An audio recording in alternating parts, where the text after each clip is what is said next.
InfoNow tells you the story of the Empire of Japan. Japan was a peaceful cluster of islands, where people spent their time hunting, gathering, and doing a lot of great pottery. However, new people soon arrived from Korea, introducing revolutionary concepts such as rice cultivation and religion. This led to the rise of Shintoism. People started building giant tombs called Kofun. They also began forming clans, which eventually led to the first versions of government and leadership in Japan.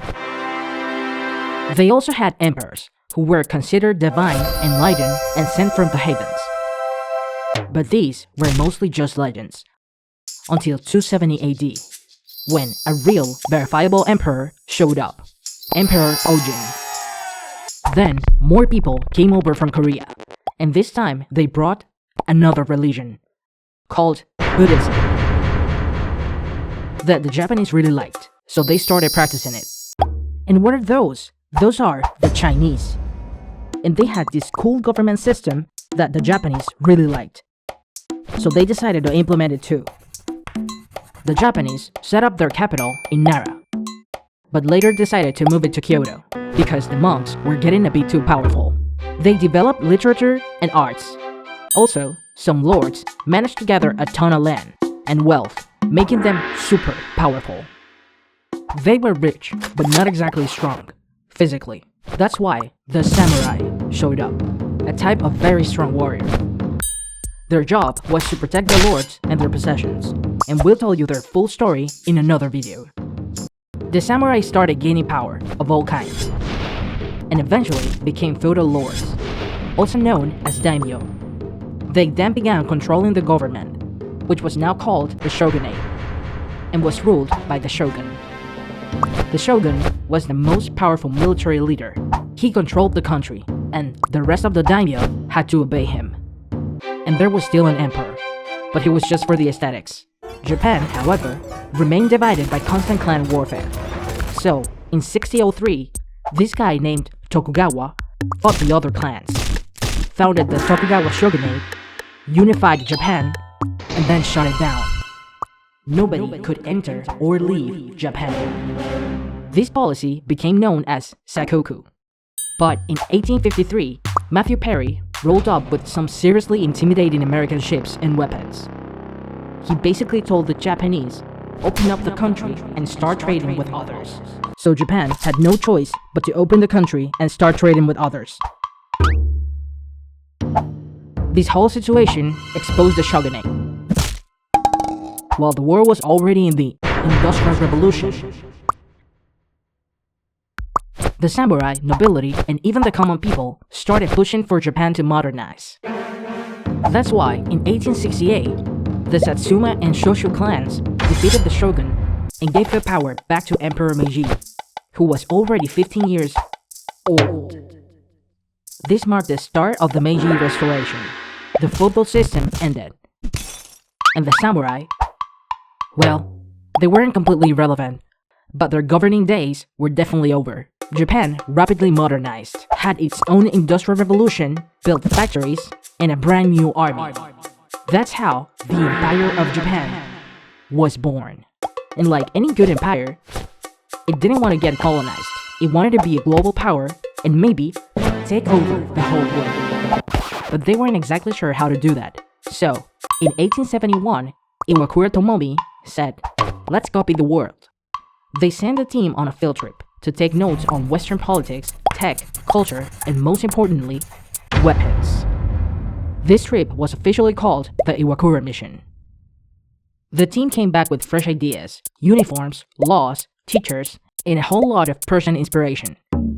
Japan modernized so much that being a samurai wasn't really relevant anymore, and that didn't sit well with the samurai. This led to the Satsuma Rebellion, where the last samurai faced off against the new empire, but the rebellion was crushed. The era of the samurai as a military class ended. The new empire was fully established. It had an army, European industry, and a new currency, but they forgot one tiny thing: a constitution. So in 1889, they finally made their own constitution. Now they also had a parliament, laws, and representatives who approved things out of courtesy, because the real power was now definitely held by the emperor. Alright, let's invade Korea. Maybe we shouldn't do that, sir. Then, in 1894, a rebellion broke out in Korea, and Japan said, perfect moment to invade, to calm things down. However, China was already invaded, calming things down. And just like that, the First Sino-Japanese War began, and Japan won. So they signed the Treaty of Shimonoseki. Korea was now independent, but Japan took Liaodong. But then Russia, Germany, and France collectively told Japan to stop. So Japan returned Liaodong. Then Russia took Liaodong, and Japan told Russia to stop. But Russia dismissed them, and this led to the Russo Japanese War, and the epic Japanese fleet won.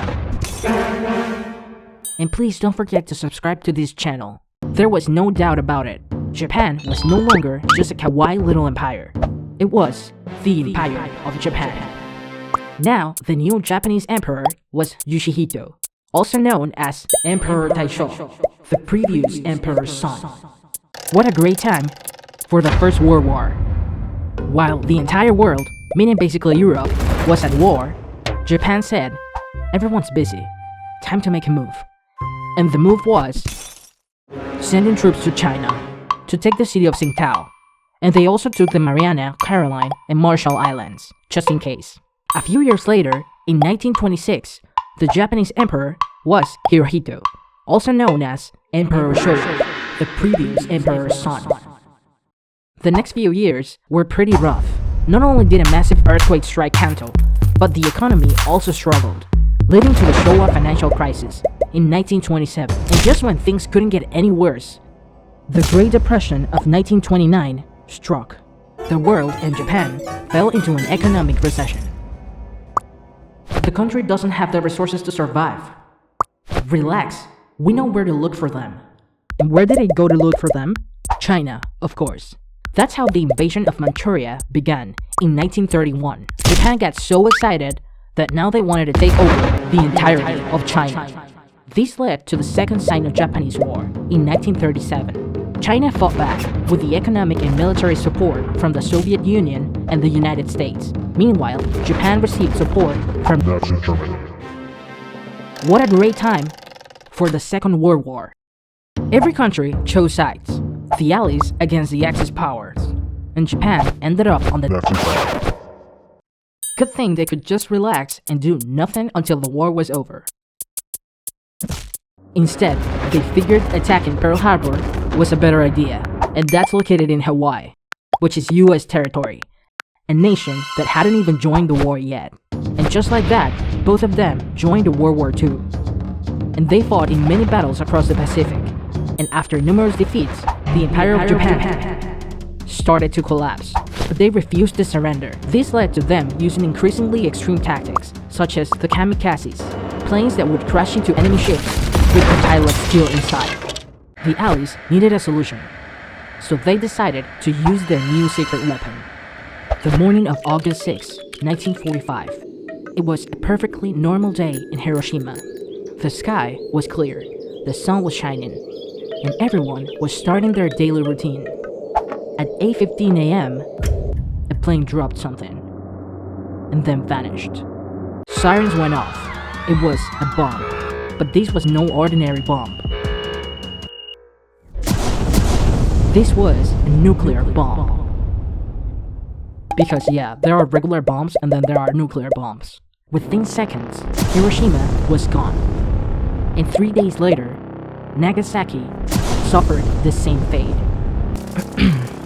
Clearly, the war situation has developed not necessarily to Japan's advantage. And just like that, the Empire of Japan surrendered, and World War II was over. What's going on? Not much, you just surrendered, and we'll assist you in drafting a new constitution. Wait, what? What does that mean? This constitution was specifically designed with an overwhelming emphasis on democratic principles and the absence of an army. Hold on, we got one more thing to add. Write this down. The Japanese people forever renounce war as a sovereign right of the nation. Wait, what? Here, your new constitution. Then, in 1951, they signed the Treaty of San Francisco, officially making peace with the Allies. And Japan stopped being the Empire of Japan and became a normal country. So, what do I do now? Don't worry, you can still be an emperor, that's fine.